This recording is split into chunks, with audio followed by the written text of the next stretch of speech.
Vamos a pasar ahora entonces a explicar un poco el modo en que puede eliminarse una droga de la circulación sistémica. Esto es los distintos tipos de cinética de acumulación para una droga o fármaco.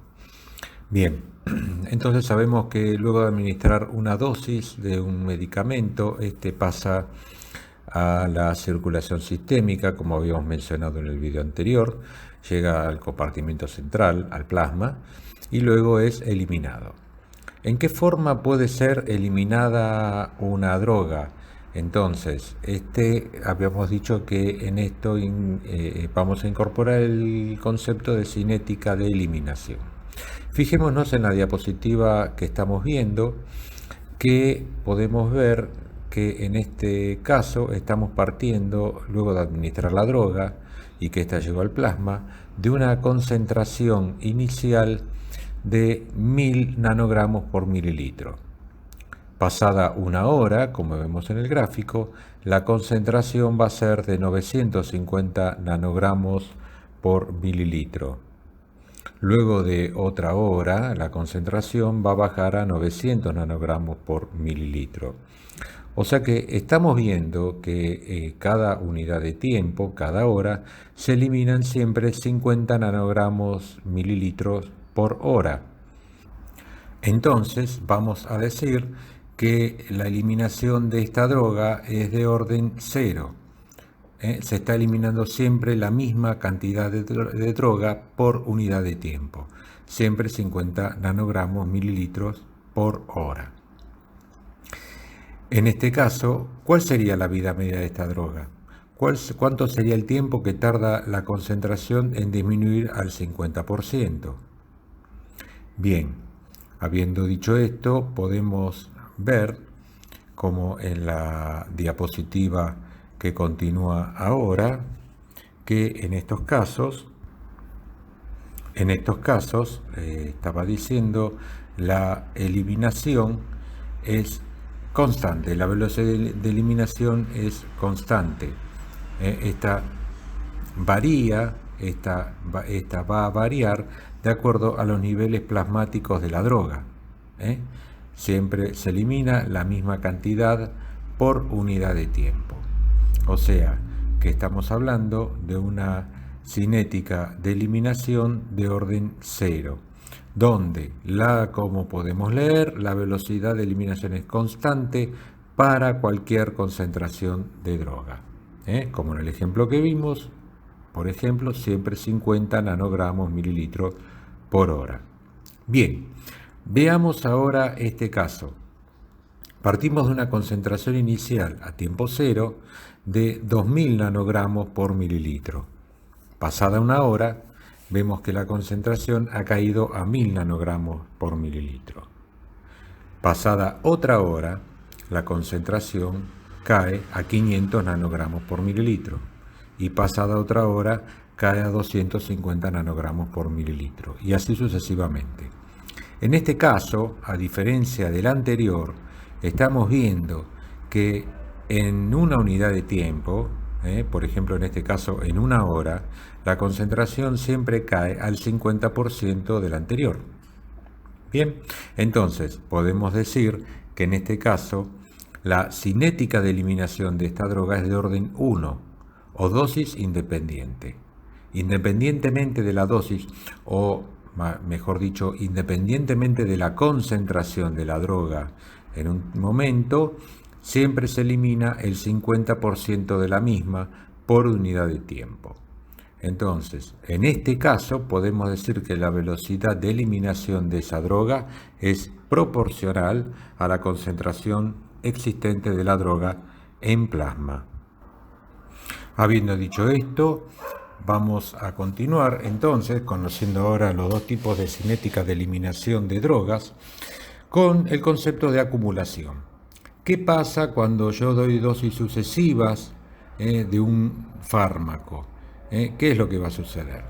Como habíamos mencionado en el video anterior, la intención es mantener una concentración plasmática estable dentro de un rango de valores para mantener siempre, digamos, un efecto terapéutico, tener como bien dije, una concentración plasmática estable dentro de un rango lo más estrecho posible.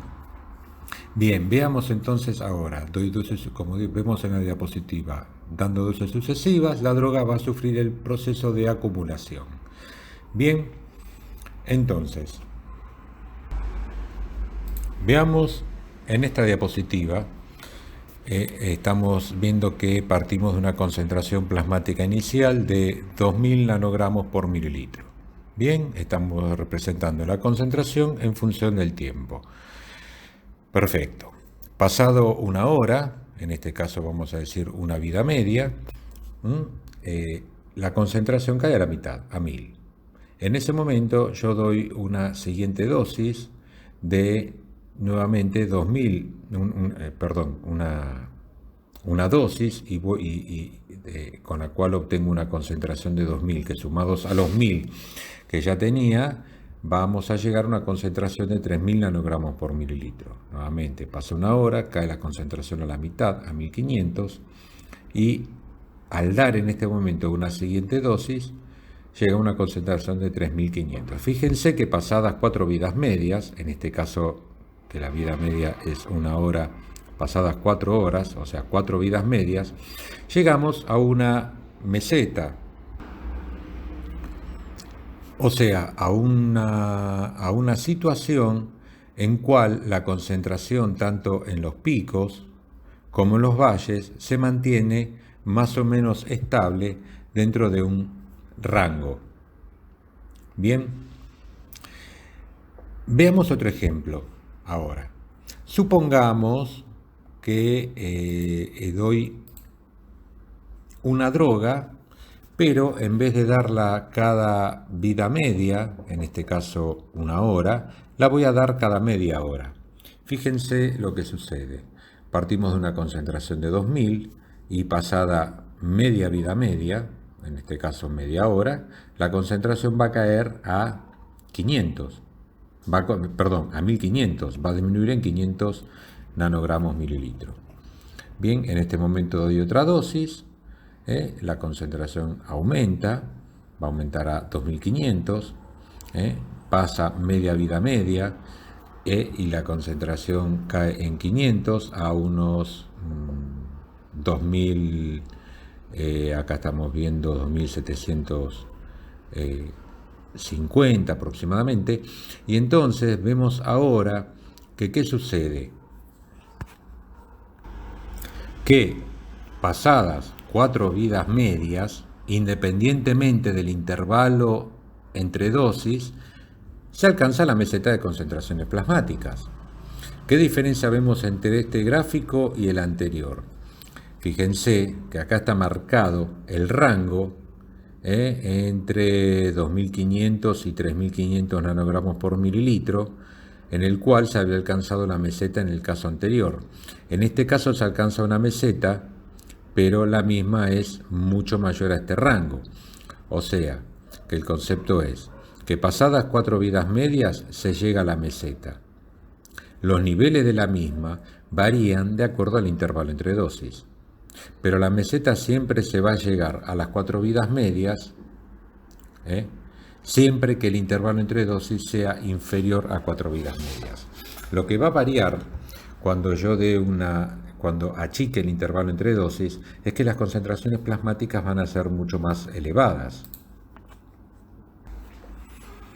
Podemos ver en esta diapositiva que partiendo de una concentración inicial de 2000, luego de 2 vidas medias, la concentración cae a 500. En una vida media disminuye al 50% de 2000, o sea 1000, y en otra vida media otro 50% partiendo de 1000, o sea que llega a 500. En este momento yo doy una nueva dosis y alcanzó 2500 nanogramos mililitros de concentración. Pasadas 2 vidas medias doy otra dosis. Fíjense en este caso que a las 4 vidas medias, o sea las 4 horas, independientemente de que yo varié el intervalo entre dosis, en este caso lo aumenté, la concentración Se llega a una meseta, la concentración se torna estable a partir de las 4 vidas medias.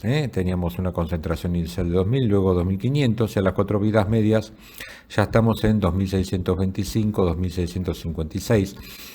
Así que el concepto es que a las 4 vidas medias se alcanza la meseta de las concentraciones plasmáticas, es una concentración plasmática relativamente estable. ¿Qué diferencia podemos ver entre estos tres gráficos? Que en el primer caso, y vamos a mostrar nuevamente la diapositiva, se puede ver que qué gran diferencia hubo entre una y otra. Que en los niveles, la gran diferencia está en los niveles de las concentraciones, el nivel de concentración plasmática que se alcanza. En esta otra diapositiva podemos ver que se llega a la meseta en las 4 vidas medias. ¿Qué gran diferencia hay? Que el nivel de concentración plasmática al achicar el intervalo entre dosis es mucho mayor. Y por otro lado, que el rango entre los picos y los valles, que se producen luego de cada dosis y pasada la vida media, es mucho más estrecho cuanto menor es el intervalo entre dosis. Y cuanto mayor es el intervalo entre dosis, como veíamos en el caso anterior, la diferencia entre los picos y los valles es muy superior. Entonces, acá es importante por eso, tener en cuenta cuál va a ser el intervalo entre dosis de una droga. Y esto, por suerte, bueno, es algo que ya viene establecido dentro de la posología de cada medicamento. Pero por eso es importante respetar el intervalo entre dosis de un tratamiento. ¿Para qué? Para siempre tener en cuenta que debe llegarse a una concentración plasmática estable. El intervalo nunca debe ser superior a las 4 vidas medias.